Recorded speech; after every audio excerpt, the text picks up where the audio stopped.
ఇవాళ మనం తెలుసుకోబోయే కథ మార్పు తెచ్చిన బంధం. రామయ్య మరియు సీతమ్మ గ్రామంలో నివసించే ఒక సాదాసీదా జంట.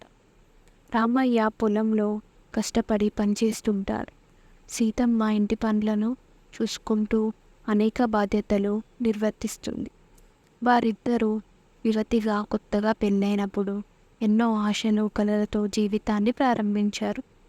కానీ వారికి అవగాహన తక్కువగా ఉండడం, పరస్పర సహకారం లేకపోవడం వల్ల పెళ్లి తర్వాత ప్రతిరోజు వాగ్వాదాలు చోటు చేసుకున్నాయి.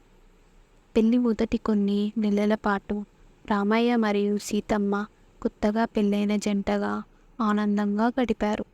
కానీ నెమ్మదిగా వారి మధ్య సమస్యలు ప్రారంభమయ్యాయి. రామయ్య తన పనిలో చాలా బిజీగా ఉండేవాడు. సీతమ్మ కూడా ఇంట్లో పనులతో అలసిపోయేది. ఇద్దరికీ ఒకరి గురించి ఒకరికి సమయం ఇవ్వడం కష్టంగా మారిపోయింది. ఈ నేపథ్యంలోనే చిన్న విషయాలకు కూడా పెద్దవిగా మారి గొడవలు మొదలయ్యాయి. రామయ్యకు సీతమ్మ చేసే పనులు తప్పుగా అనిపించేవి. అలాగే సీతమ్మకు కూడా రామయ్య చేసే పనులు సరిగా అనిపించేవి కాదు. ఈ విభేదాల వల్ల వారు ప్రతిరోజు గొడవ పడేవారు. మొదట్లో చిన్న చిన్న గొడవలు ఉండేవి, కానీ కాలక్రమేణా అవి పెద్దదిగా మారాయి. ఇలా గడుస్తూ వారి మధ్య ప్రేమ అనురాగాలు తగ్గిపోయాయి. ఎన్నో గొడవల తర్వాత కూడా రామయ్య మరియు సీతమ్మ కలిసి ఉంటూ తమ జీవితాన్ని కొనసాగిస్తున్నారు. అనుకోకుండా సీతమ్మ గర్భం దాల్చింది. ఈ వార్త వారిద్దరికీ కొత్త ఆశలు, ఆనందం తెచ్చింది. పిల్లవాడు పుట్టబోతున్నాడని వారు గొడవలు పక్కన పెట్టారు. సీతమ్మ గర్భవతిగా ఉండటం రామయ్యకు మళ్ళీ తన భార్య పట్ల ప్రేమను గుర్తు చేసింది. ఇప్పటి వరకు వారు తమ జీవితంలోకి వచ్చిన మార్పును గుర్తించలేదు. కానీ పిల్లవాడి రాకతో వారు తమ జీవితంలోకి కొత్త బాధ్యతలను స్వీకరించారు. రామయ్య కూడా తన భార్య పట్ల మరింత ప్రేమను, జాగ్రత్తను చూపించడం మొదలుపెట్టాడు. అలాగే సీతమ్మ కూడా తన భర్త పట్ల మరింత గౌరవాన్ని, ప్రేమను చూపించడం ప్రారంభించింది. కొన్ని నెలల తర్వాత రామయ్య మరియు సీతమ్మకు పుట్టిన బిడ్డ ఒక దివ్య సంతోషాన్ని తెచ్చింది. ఈ పిల్లవాడు వారి జీవితాల్లో ఎన్నో మార్పులను తెచ్చాడు. పిల్లవాడి పట్ల ఉన్న ప్రేమ, కరుణ, జాగ్రత్తలు వారి మధ్య ఉన్న అనుబంధాన్ని మరింత బలపరిచాయి. ఇంతకాలం వారు ఒకరి గురించి మరొకరు గౌరవం ఇవ్వకపోయినా ఇప్పుడు పిల్లవాడి వల్ల వారు ఆ విషయం గుర్తుపెట్టుకున్నారు.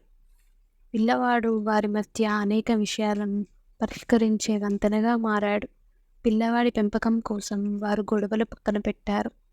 ఇక ముందు వచ్చే ప్రతి అడుగులో పిల్లవాడి భవిష్యత్తు కోసం వారు కలిసి ముందుకు సాగడం ప్రారంభించారు. పిల్లవాడు పుట్టిన తరువాత రామయ్య మరియు సీతమ్మ బాధ్యతలను మరింత ఆలోచనాత్మకంగా తీసుకున్నారు. రామయ్య పొలంలో మరింత కష్టపడి పనిచేయడం ప్రారంభించాడు. సీతమ్మ కూడా ఇంట్లో పిల్లవాడి సంరక్షణలో పూర్తి దృష్టి పెట్టింది. ఇంతకాలం వారు ఒకరి గురించి మరొకరికి గొడవపడినా ఇప్పుడు పిల్లవాడి భవిష్యత్తు కోసం వారు ఒకే దారి పట్టారు. ఇప్పటి వరకు వారు తమ జీవితంలో ఎలాంటి ఆలోచనలు లేకుండా కేవలం తమ కష్టాలను చూసుకుంటూ ఉన్నారు. కానీ పిల్లవాడు పుట్టిన తర్వాత వారు తమ జీవితంలో బాధ్యతలను గుర్తించుకున్నారు. రామయ్యకు తన పిల్లవాడి భవిష్యత్తు గురించి ఆలోచిస్తూ తన పనిలో మరింత సమర్పణత ఉండేలా మారాడు. అలాగే సీతమ్మ కూడా తన పిల్లవాడి కోసం మరింత జాగ్రత్తగా, బాధ్యతతో ఉండేలా మారింది. కొన్ని సంవత్సరాల తర్వాత పిల్లవాడు వృద్ధి చెందుతూ వారు తల్లిదండ్రులుగా మరింత మంచి ఆలోచనలు పెంచుకున్నారు. వారి జీవితంలో ఎన్నో ఒడిదుడుకులు వచ్చినా వారు వాటిని ధైర్యంగా, ఆనందంగా ఎదుర్కొన్నారు. ఇప్పటి వరకు వారు తమ అనుకున్నట్లుగా ముందుకు సాగకుండా ఉంటే ఇప్పుడు పిల్లవాడి కారణంగా వారు తమ అనుబంధాన్ని బలపరుచుకొని పరస్పర సహకారంతో జీవితం గడపడం ప్రారంభించారు.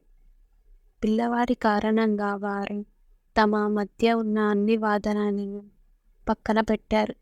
ఇప్పుడు వారి మధ్య పరస్పర గౌరవం, ప్రేమ, ఆదరణ పెరిగింది. పిల్లవాడి కళ్ళలో ఆనందాన్ని చూడటానికి వారు మితగ్రీవంగా ప్రతి పని చేశారు. ఇది వారి మధ్య ఉన్న బంధాన్ని మరింత బలపరుస్తుంది. వారి జీవితంలో పిల్లవాడు ఒక సంతోషకర మార్పునకు కారణమయ్యాడు. పిల్లవాడి రాకతో వారి జీవితం కొత్త దిశగా మలుపులు తీసుకుంది. ప్రేమతో, పరస్పర గౌరవంతో వారు తమ జీవితాన్ని విజయవంతంగా గడపడం ప్రారంభించారు.